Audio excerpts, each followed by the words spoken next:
Hello world, it's Craig. I promised in the last video that we would dive deeper into the clocks for the 8008 processor, so here goes. First of all, let's see what the 8008 needs for a clock input. Externally, we give the 8008 a two-phase, non-overlapping clock. Two-phase means there's two distinct, temporally separated inputs, phi 1 and phi 2, and only one will be high at a time, so they're non-overlapping.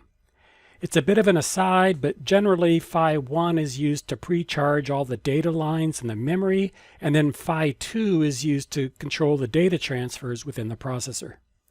But actually, internally, the 8008 needs a four-phase clock, so it needs a second 1-2 pulse set with a bit of a gap between everything.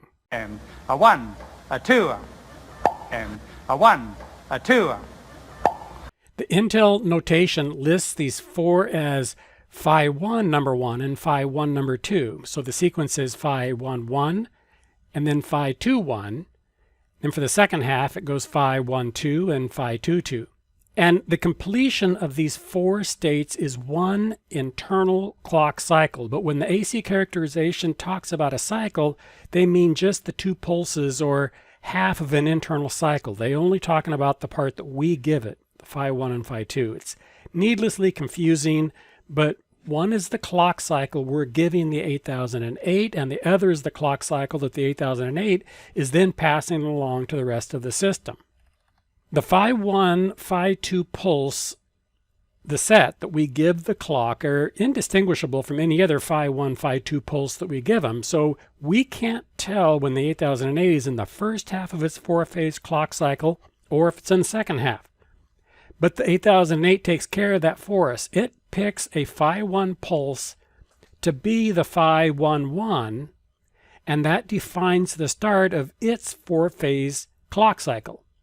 Then to tell the rest of the system, the 8008 outputs a signal called sync, and it takes sync high during the first half of the cycle and then low during the second half of the cycle. Now this sync is not the same sync as the 4004. In the 4004 system, the sync indicates the first state in a machine instruction and is to synchronize all the components of the MCS4 family. So there it asserts once per machine instruction, and here it's a symmetric square wave for each machine cycle. From the AC characteristics for the 8008, we can see some of the important timing details. The external clock cycle, shown here as TCY, and it just includes the two pulses and two gaps that we talked about, needs to be between 2 and 3 microseconds, which works out to be between 333 kilohertz and up to 500 kilohertz for the original 8008. The minimum period drops down to 1.25 microseconds, or 800 kilohertz maximum frequency for the selected 8008-1. And the gap between the pulses is required, so phi 2 can't rise at the same time that phi 1 is falling. There needs to be this well-defined gap between the phi 1 and the phi 2 signals. And if we look carefully at that gap between the pulses, between the phi 1 and phi 2 pulses, the gap's about half of the pulse width. So, for example, for the -1, the pulse width of the phi 1, phi 2 is 350 nanoseconds, and that first gap, that phi 1 gap, is 200 nanoseconds. But the second gap, meaning the one after the phi 2 and before the next phi 1 starts, needs to be the same width as the phi 1 or phi 2 pulse width. So for the -1, that's 350 nanoseconds again. And that's just what Lawrence Welk told us. And a 1, a 2, and a 1, a 2. So the pop is the extra long dead time after the phi 2. And there's good reason for that little extra bit of time, and we'll get to that in just a few minutes. So now that we know what's needed, but before we get to the Intellect 8, let's see how the SIM 8-1 made this clock for its 8008. So this is the schematic for the SIM 8-1, and to appreciate the Intellect 8 clock, let's take a peek at how this and most other 8008 systems generated the clock. This is the Sim1, but the MIL MOD8 used a similar technique, but the 4 monostables were slightly reconfigured. In the Sim8, using 4 single-shot multivibrators, these 9602s, the first half of the first 9602 created the pulse width of phi 1, and the other half of that 9602 created a delay for the rest of the clock cycle. So that created the entire clock cycle. Meanwhile, at the start of the phi 1 pulse, the third monostable created the delay before the start of phi 2. And the fourth monostable created the width of phi 2. So these were all individually adjustable. The width of phi 1, the length of the entire clock cycle, when the phi 2 started, and the length of the phi 2. And this adjustment allowed them to refine the clock and leave that smaller gap after the phi 1 than it left after the phi 2. But of course, all the monostables are analog, so they required manual configuration and maintenance, and there was little control over any drift that they would have. Now, I've never actually adjusted a Sim8 clock. I don't have a Sim8, so I could have messed up that description somewhat. Let me know if you have a Sim8 and I described that incorrectly. Let's look at the Mark 8. The Mark 8 had improved on the Sim8 by utilizing a digital clock generator. So they got rid of all of the monostables, but they didn't bother to optimize the pulse width. So it was just a symmetric clock where every pulse and every gap was the same width. Basically, they just satisfied the worst case and called that good enough. So they looked at the longest pulse width and the longest dead time, and that's how long they made every clock cycle. And the penalty was fairly modest, I suppose. In a 500 kilohertz system, making all 4 states the same gave them, like a 12 or 15% performance penalty if they were using a 8008-1. But that throws away processor speed, since the phi 1 gap is twice as long as it needs to be if you use the symmetric clock. The penalty for the straight 8008 is much worse, since the longest pulse width on the straight 8008 is 700 nanoseconds, while the shortest is 200 nanoseconds. And with the symmetric clock, all of the pulses would need to be 700 nanoseconds if all the ticks are the same length. And that, meaning optimized clock timing, was the improvement that Intel made on the Intellect 8 clock. If we consider the minimum time unit as being 1 tick, so for the -1, that's 350 nanosecond pulse. Let's say that this tick is half of that, so somewhere around 175 nanoseconds. And if that's the length of a tick, then in terms of our tick units, the timing is actually tick tick for phi 1, and then 1 tick for the phi 1 delay. Then tick tick for phi 2, and then another tick tick for the phi 2 delay, and then everything just repeats. So how did Intel squeeze that extra performance out? Well, they skewed the clock. Let's go back and look at that schematic, same schematic we looked at in the last video. As I mentioned, it uses a crystal and a pair of inverters as the base oscillator. This oscillator circuit's been used for decades. For more details on that, do a search for series resonant oscillator circuit. And here we've got 2 inverters that are end-to-end. They're capacitively coupled in the middle, and a feedback resistor from each of their outputs back into their input, and these biasing resistors keeps the input right near the switching region. A portion of the crystal outputs developed across this 50 puff C1 over here on the left-hand side, and that's applied to the input of the inverter. So that inverter flips and drives the input to the second inverter, which then flips. The capacitively coupled cascaded inverters are in series with the crystal. And if we look at the crystal, the equivalent model for a crystal is a capacitor that's in parallel with the resistor-inductor capacitor chain. And there's some amount of give and take with these 2 capacitors, the one on the left and the one between the inverters. But when the system is toggling at the crystal resonant frequency, the reactance of that inductor and capacitor in that crystal cancel. And that leaves that crystal with its minimum resistance. And the inverters then tend to drift towards that value, this resonance, and they oscillate at that resonant frequency, which becomes the natural base frequency of this oscillator. And that brings us basically to the critical part, which is that this oscillator operates at the fundamental frequency. So with this 5.587 megahertz crystal tuning that circuit, that's going to be our input frequency to our clock generator. Now on my board, I've only got a 5.1 something megahertz crystal, so my system's running a little bit slower. But even at 5.1 megahertz, we'll see it just barely meets the minimum Phi1 gap specification. So I think with their higher frequency crystal, Intel was, pushing the specifications on the Intellect 8 by quite a bit. So on this system, each tick is just under 200 nanoseconds, and it varies a bit from cycle to cycle as the crystal drifts.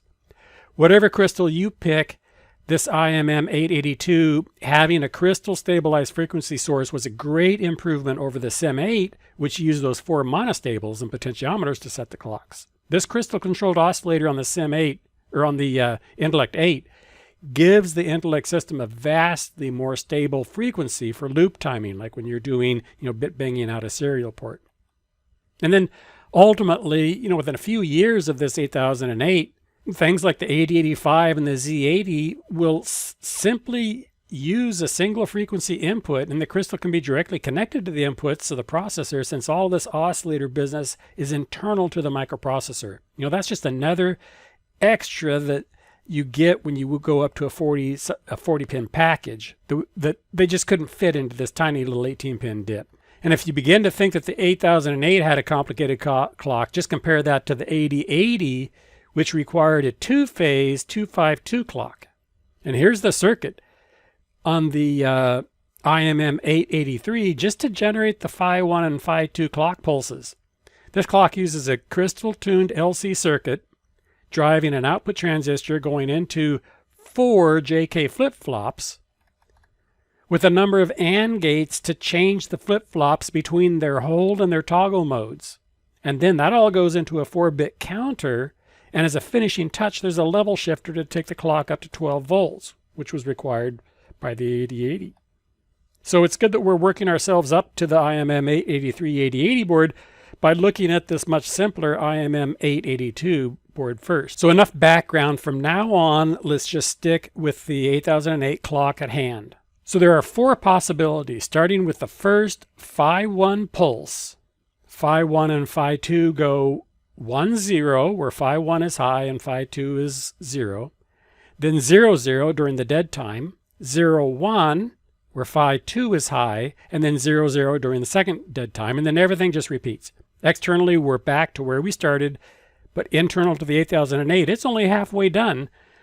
For these first 4 steps, the 8008 had the sync high, but the next 4 steps, the 8008 takes the sync low to indicate that it's the second half of the machine cycle. So while our 2-phase clock is just repeating itself, the 8008 is distinguishing between the first half and the second half by using that sync signal. Creating the 4-phase clock from our 2-phase input is the business of the 8008. Our business is just to create the 2-phase clock by creating Phi1 and Phi2 inputs and the dead times, and doing that as tightly as we can and getting our pulse widths as close to the minimums as they can be. As we saw earlier, if we look at the AC characteristics for the 8008, the longer pulse width is just about twice of the dead time between pulses. We can see the timing diagram that this little TD3 compared to the much larger TD2. Back to the AC characteristics, that difference relaxed significantly in the -1 selected version, where the pulse widths are the same, or at least comparable, to the longer dead time. For our 2-phase clock, with each tick being the length of the shortest width, which is the 200 nanosecond dead time after Phi1. As I mentioned earlier, starting with Phi1, we need a tick-tick for the pulse to get our 350 nanoseconds. Then 1 tick for the gap, tick-tick for Phi2, and then tick-tick for the dead time after Phi2. That's 7 ticks, and then we just repeat. So let's see how the Intel engineers decided to provide this using only digital logic and none of these adjustable monostables. So after being buffered by this NAND gate down here in the bottom left, this B8, the 5.6 megahertz pulse train goes into the clock pulse input of B7, which is just a 4-bit counter. So B7 is this 9316 up here. We look at the spec sheet for the 9316. We can see it's got preload inputs. And if we look at the schematic, these are over here on the left. This A, B, C, D that are all tied low. That's our preload input. And the counter's ready to go with the preload tied and the 2 enables taken high and the clear disabled. All that we have to do is apply the oscillator to the clock, and that pulse train will then get this thing counting. Also on the bottom of this is pin 9, which is the preload. So whenever that input goes low, the counter will be preloaded with the values at the input, and those will be transferred to the output at the next clock pulse, which, as we saw, those preloads are all tied to ground, so the counter will just be preloaded with 0000. But note that even the loading of the preset value is synchronous, so the preload value does not show up on the Q outputs until the rising edge of the clock pulse. And over on the right are the Q outputs. So looking at our schematic, we can see that only 3 of those Q outputs are used. The most significant bit of the output isn't used or even shown. Ignoring pins would be unusual in later Intel schematics, but more common in the earlier schematics to simply leave unused pins completely undocumented. And that does make interpreting some of these schematics even more difficult when we can't read a pin number or a name, and we have to kind of guess as to which one is missing and which one it is, and we have to work things out from scratch. So it's kind of bad form to leave off unused pins and just completely ignore them. Now, with each rising edge clock pulse from the oscillator, the count on these 3 bits will increment, with QA on pin 14 being the least significant bit. The 9316 was chosen because it's a synchronous counter. It's not a ripple counter, which is asynchronous. With the synchronous 9316, it means that all of the outputs will change coincidentally or synchronously, and there's no glitches when the count rolls over and the carry is added to the next higher bit. With ripple counters, there would be a glitch when, for example, the count increments from, say, 011 to 100. There'd be a tiny intermediate glitch, and the output would actually go 011, and then 000, and then 100, where the counter glitches 000 while the carry is being added to the higher digit. And on a ripple counter, that intermediate 000 would be very short, but it would be long enough to clock an edge-triggered device somewhere downstream. So that's why it was important that this 9316 was a synchronous counter. And right away, we can see how critical glitch-free output is in this design, because the outputs QB and QC are used, and they have no glitch control, no sequencing or timing, to reload the 9316 counter by taking that pin 9 low. When these 2 bits are true, this B8 pin 6 NAND down here at the bottom right of the counter goes low, and that causes the counter to be preloaded with that preset value of 0 again. We saw since the preset inputs are all tied low, the counter will be preloaded to 0. But once again, since it's a synchronous output, the preloaded 0000 will not appear at the Q outputs until the next clock. All that means is the counter starts at 000, and with each incoming clock pulse, it counts until it gets to 110 when it resets. That's 6 counts plus the reset, which means it takes 7 clock pulses to complete 1 cycle of this counter. The 7th is just a reset back to 0, but since it's still edge triggered by the clock, it still takes a full clock period. And in the end, to get a complete cycle, we have our starting 5.687 megahertz clock input that's divided by 7 by this 9316, and that reloads and recycles the clock at the required 800 kilohertz frequency. So now all we need to do is use that 800 kilohertz frequency to create the properly sequenced and spaced phi 1 and phi 2 signals and their dead times. Let's make a table to look at our count sequence and see what we have to accomplish. So this is what we need for our truth table. Here's our QC, QB, QA, and QD, the most significant bit is not used. So from 000 up to 110, that's our output table. We see if the count is 0 or 1, that's our phi 1, tick 1, and phi1 tick 2. And then we've got 1 tick that is our phi1 dead time. Then starting at 3, we've got our phi2 tick 1 and our phi2 tick 2.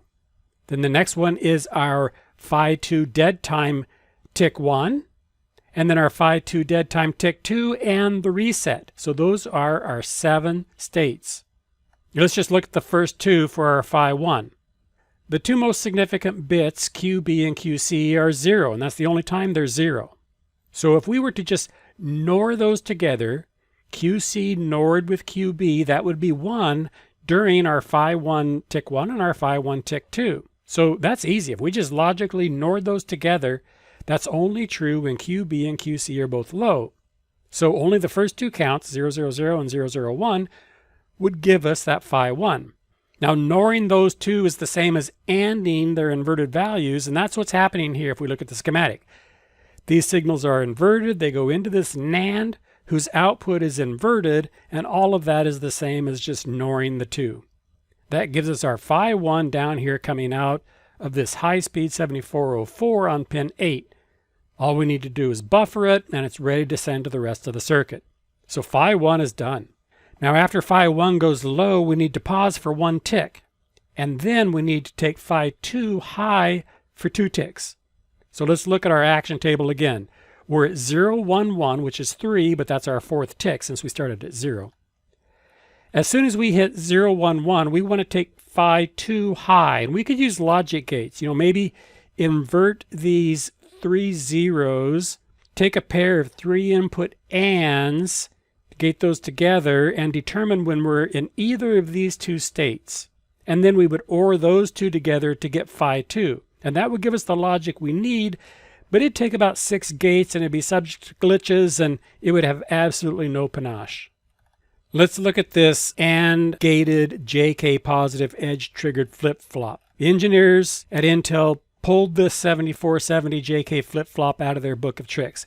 Now the 7470 acts like a regular JK flip-flop, but the J and K each have multiple inputs that are logically ANDed together internally, and then they're gated with the incoming clock. So it doesn't matter what glitches you have on those because it doesn't take their final value until the incoming clock comes. And both the J and K are comprised of these 3 inputs, and one of those inputs needs to be low, and the other 2 need to be high for that to be true, either the J or K to be true. J isn't true until the input J bar is false, and J1 and J2 are true. And it's the same for K. The set and clear are tied inactive, so we don't have to put much thought into them right now. Remember, with the JK flip-flop, if the J is asserted when it's triggered, and in this case it's triggered by a low to high transition of the clock edge, the flip-flop Q is set. So if J is asserted, Q is set. If K is asserted when the trigger comes in, then the flip-flop is cleared. If both are asserted, then the flip-flop just toggles back and forth, and if neither are asserted, then the flip-flop does nothing, meaning it just goes into a hold state and it leaves the outputs the same.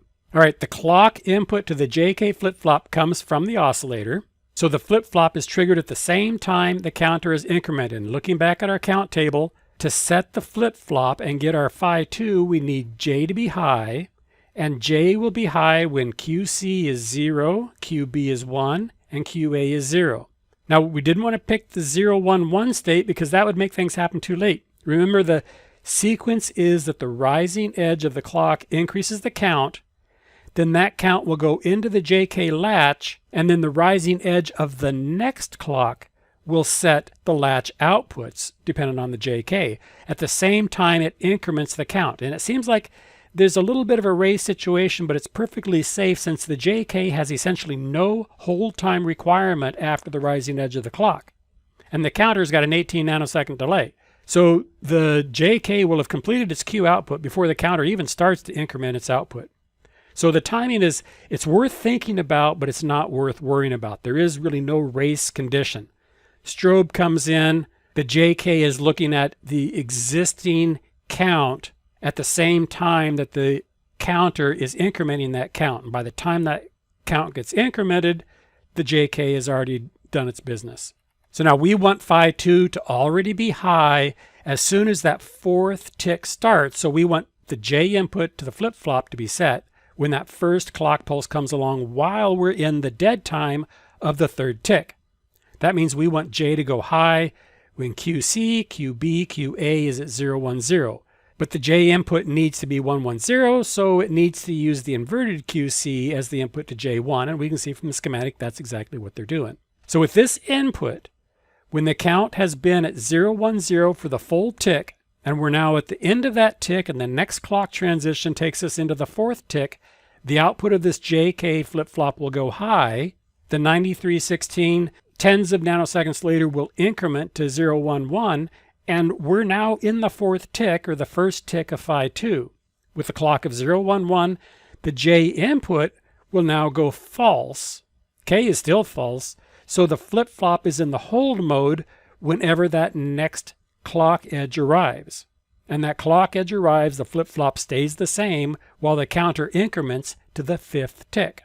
In the next clock pulse, we want phi 2 to go low.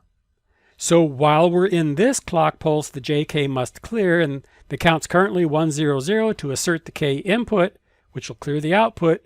QC needs to be into K1, which is the non-inverted input. Take an inverted QB and feed that into K2, so it's going to be asserted, and QA feeds into the active low J bar input, and that combination asserts K during the second tick of phi 2. Now with K true, when the next clock edge comes in, the Q output of the flip-flop goes low. We're now in the dead time after phi 2. The counter increments, so now both J and K are false. The flip-flop is once again in a hold mode, and meanwhile, since QC and QB are true, the counter is reloaded with 0 by that NAND gate, or rather it's preloaded with 0 by that NAND gate, because the counter Q outputs won't change until the clock pulse comes along. But even if they did, the JK is completely immune to any glitches because it's waiting for a clock pulse too.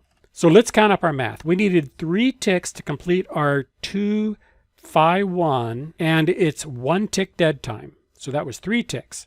Then we needed 4 ticks to complete phi 2, and it's 2 tick dead time. And you can work through it yourself and do this again and check me to keep me honest. But I think that's exactly what this combination of counter with the reset on the 7th tick, followed by the JK, which was set for counts 3 and 4 and cleared for count 5, and in hold mode for count 6. I think all of that works out fine, and that's exactly what we've got going here. And again, this all works out because the counter is synchronous and the JK is positive edge triggered. So the JK and the counter are both changing at the same time, and the JK just happens to be triggering or changing quicker than the counter. And it's an improvement over the symmetric Mark 8 clock because it's skewed, meaning the pause after phi 1 is half as long as the pause after phi 2, and that was the whole purpose of going through all of this. That maximizes the performance of the 8008. We were just leaving dead time on the table by the way the Mark 8 made that phi 1 dead time twice as long as it needed to be. But, Intel did fudge the numbers just a bit with their 5.587 megahertz crystal.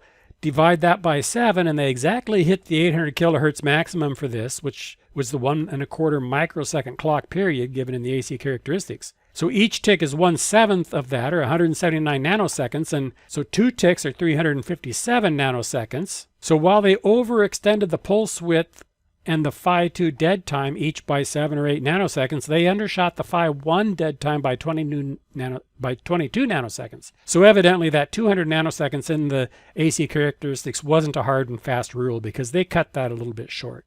Now let's finish up by actually looking at the waveforms from this board. I think this will be useful if anybody's trying to diagnose this, including future me. The crystal on this board is 5.18 megahertz, so it's a little lower than the 5.587 in the schematics. So rather than the 800 kilohertz, this board's operating closer to the 740 kilohertz. To orient ourselves on this logic analyzer, the top yellow trace is the crystal oscillator. The next 3, Q0, Q1, and Q2, are the 3 bits from the counter, and the least significant bit is the top, Q0. They were Q, A, B, and C on the schematics, and I'm sorry about that. I should have made them the same. So those are the white, the pink, and the more pink, or the reddish traces. The next one down, the orange trace, is the not load signal or the not preload signal. That's pin 9 into the 9316 counter that resets or preloads the counter to 0 when it goes low. But you can see right here that when it's low, the Q outputs don't actually change when it's preloaded until it gets the rising edge of that clock. So that's that synchronous output I talked about. Now green is phi 1 and the blue, the straight line, is phi 2.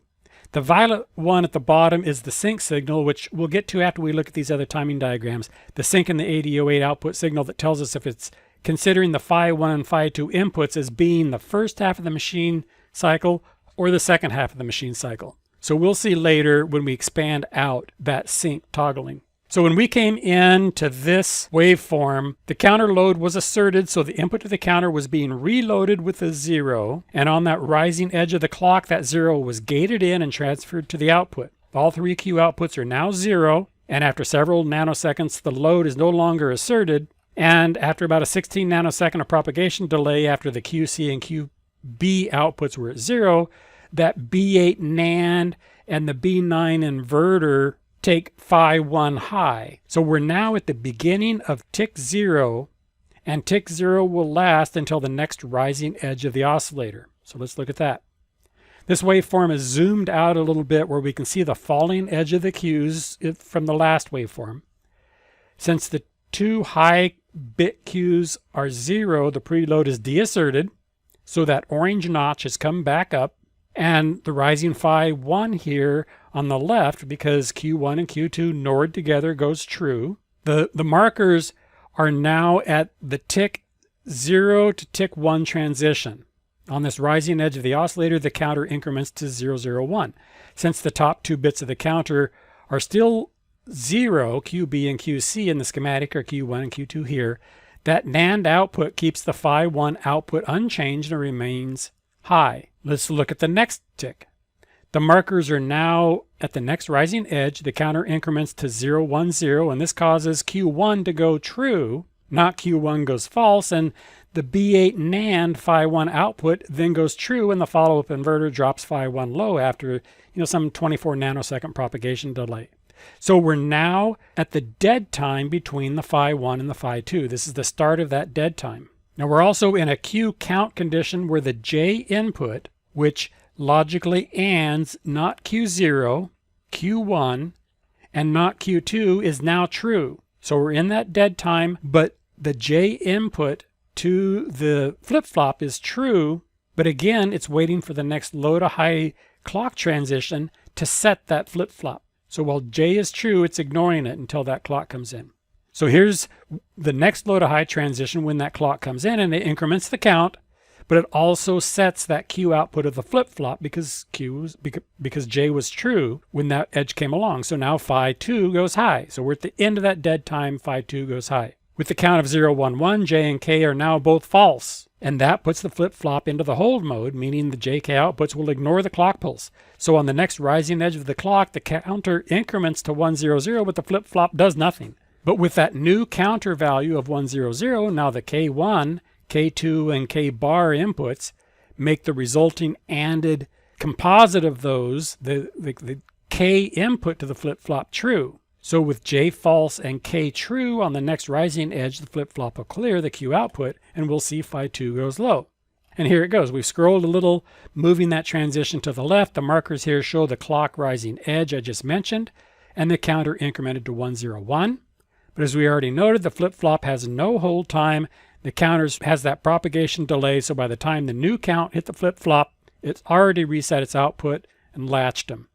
In the end, the flip-flop is cleared, so phi 2 went low. The count's at 101, or 5, which is actually our 6th tick since we started counting our ticks at 0. Next rising edge comes in, counter increments to 110, and that B8 pin 6 output, that NAND that's driven by the two high bits of the counter, goes low, which we can see by the low notch in the orange reload trace. That preloads the input to the counter with 0000 again, but as I keep saying this because it's a critical point, since the output of the counter synchronous, that count of 0 that we preloaded won't come out the Q outputs until the next rising edge of the clock.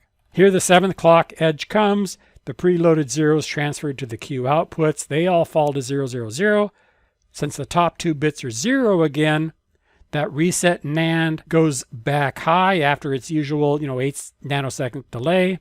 And now phi 1 goes high a little later. It's got a propagation delay from the inverters, and that NAND and the B9 inverter follow on. So all total, there's like a 16 nanosecond delay until phi 1 actually goes high, but that's nothing since that pulse is 350 nanoseconds long. So we're back to where we started. That was a full sequence. One pulse of phi 1 and its delay, one pulse of phi 2 and its delay. But for the 8008, it was actually only half of its internal machine cycle. So it has to toggle the sync and then do this all over again. Since we're interested in the whole machine cycle, let's zoom out to see a couple of full clock cycles. And while we're here, let's measure the actual times that we get for the pulse and the dead times. This is phi 1, and it turns out to be 392 nanoseconds. It needed to be 350, so all's good. This one ran over 42 nanoseconds, but remember, I have a slower crystal, and it was probably supplied by the lowest bidder, so who knows what its tolerance is and its drift. And that dead time after phi 1 is 192 nanoseconds. The spec sheet says 200 nanoseconds, so we cut that one short. The phi 2 pulse width is 384 nanoseconds. Again, the specs say 350. But if we were to measure this several times, I got a range within the tolerance of the crystal, but they were all nicely over 350 nanoseconds. And the dead time after phi 2 is 2 full clock ticks, or again 384 nanoseconds, and it needed to be 350. So we're golden on all of our timing, except we cut that phi 1 dead time a little short. But then, like I said, so did Intel, so that shorting that phi 1 dead time hasn't been keeping me up at night. Remember, again, the 8008 needs a 4-phase clock. So to do a full cycle, it has a phi 1, phi 2, phi 1, phi 2. To us outside the 8008, these are just the same, since any phi 1, phi 2 sequence looks the same. But since the rest of the board needs to be able to differentiate it between the first and the second half cycles, the 8008 drives that sync signal high for the first phi 1, phi 2 set, and then goes low for the second phi 1, phi 2 set. And we can see that in these waveforms. The sync is that purple trace at the very bottom. Again, not to be confused with the sync on the 4004, where we used to synchronize all of the partner chips to the first state in the machine instruction. So it was just a pulse in the 4004, and here it's actually a square wave. Now this leads to why the 8008 needs that extra long phi 2 dead time. It's the transition of this sync, which is why the 8008 needs more time in the phi 2-1 gap than it does in the phi 1-2 gap, meaning that during the phi 1-2 gap, the sync signal isn't changing, but during the phi 2-1 gap, the 8008 needs time to transition that sync signal either high or low. And let's go back to the characteristics in AC waveforms. Look at this TSD, or the sync time delay. Even with that extra 150 nanoseconds given in the phi 2-1 gap, some 8008s will take up to 700 nanoseconds to get their sync signal transitioned. And that delay didn't improve with the -1 version of the selected 8008. It is still 700 nanosecond delay of that sync signal. So that sync signal could come anytime from the same time that phi 2 transition happens until 700 nanoseconds later. That's 3/4 of a microsecond just to transition that sync. That's a hint in the next video as to why we can't rely on that sync signal. It just simply comes too late in the cycle to become of any real value. Here's another look at a full 4-phase machine cycle. The machine cycle starts over on the right of the marker. We can see the active low notch of the reload in orange, and the next clock edge to the counter goes to 0, 0, 0, the rising edge of phi 1. So that's the beginning of our full cycle. This is the first half of the cycle, so the sync needs to be taken high by the 8008. The left marker is on the falling edge of phi 2. Now this would be the second phi 2 at the end of the previous machine cycle, where the sync is low, and now it needs to go high to indicate the start of this machine cycle. In this processor, we see that the delay between the falling edge of phi 2 and the rising edge of sync was 128 nanoseconds. So it was a speed demon compared to the 700 nanoseconds allowed by the spec sheet. Here in this next one, I've jumped left to the middle of the previous cycle. You see the reload is going low here, and the counter is reset to 0 in preparation to count up for the second set of phi 1, phi 2. To indicate it's the second half of the machine cycle, the 8008 is dropping the sync signal. The marker on the left is the falling edge of phi 2, and the green marker is the falling edge of sync. The falling edge sync delay is 160 nanoseconds after the falling edge of the phi 2 clock. Again, it's well within the 700 nanoseconds allowed. So we saw 128 nanosecond delay in the rise of sync and 160 nanosecond delay in the fall of sync. And that's pretty poor by TTL standards, but by the MOS standards, which is what is controlling this inside the 8008, it's not too terribly bad. Our 128 and 160 nanosecond delays were minimal when compared to the worst case specification, so I would guess that this chip easily made the -1 selection. But with a 700 nanosecond specification, we certainly could never design, planning and counting on these shorter values. Just for fun, let's look at these waveforms and put a marker at where the 700 nanosecond delay would be. Here the marker on the left is the falling edge of phi 2, and the green marker on the right is 700 nanoseconds later. Technically, it can be as short as 350 nanoseconds to the rising edge of the green phi 1, and phi 1 is only 350 nanoseconds long. By the book, that 700 nanoseconds can be at the very end of the second phi 1 clock pulse. Same for the rising edge. Here's an actual 700 nanosecond mark after the falling edge of the second phi 2, but again, it's quite close to the falling edge of the first phi 1, but technically it could occur at the very end of that phi 1 falling edge. And the reason I point this out is to show how unreliable the sync would be for any sort of system timing. If it can transition anytime during the phi 1 dead time or even anytime during the next phi 1 pulse, there's no way we can rely on it for any board timing. When we get to discussing the glue logic, or maybe even when we start talking about the 8008 internal states, we'll show how Intel worked around this nonsense design of this completely unusable sync signal. It would have been much better if the sync signal were an input to the 8008 that we generate externally with TTL along with the clock signals, rather than have to deal with this unpredictable sync signal that was generated by the 8008 and given back to us. We could have made that much more reliable and much more definitive. Well, finally, to finish up the clock discussion, we can see from the schematic that the phi 1 and phi 2, they've been created, they're buffered and inverted. This gives us both the natural and inverted phi 1 and phi 2 to use all around the system for various timing.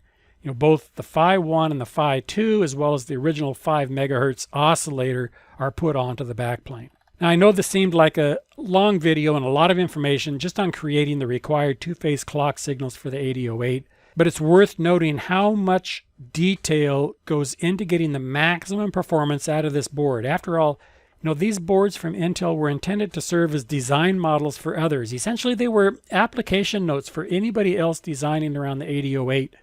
And since we all know the 8008 was an underachiever from the onset, the rest of the design needed to take every opportunity possible to increase the system performance.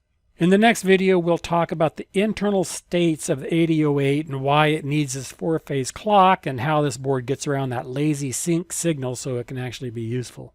While I'm taking the opportunity to knock the 8008, you may have noticed, since this force fit into this 18-pin package, it's missing one pin that I think every other microprocessor in the world ever made has always had. And if you know which pin I'm referring to, and if you happen to know of another processor that's missing that pin, to avoid spoiling the game for others, just put the name of the microprocessor in the comment below. Say, processor so-and-so is also missing that pin. But I don't think any other processor is missing the pin that I'm thinking of.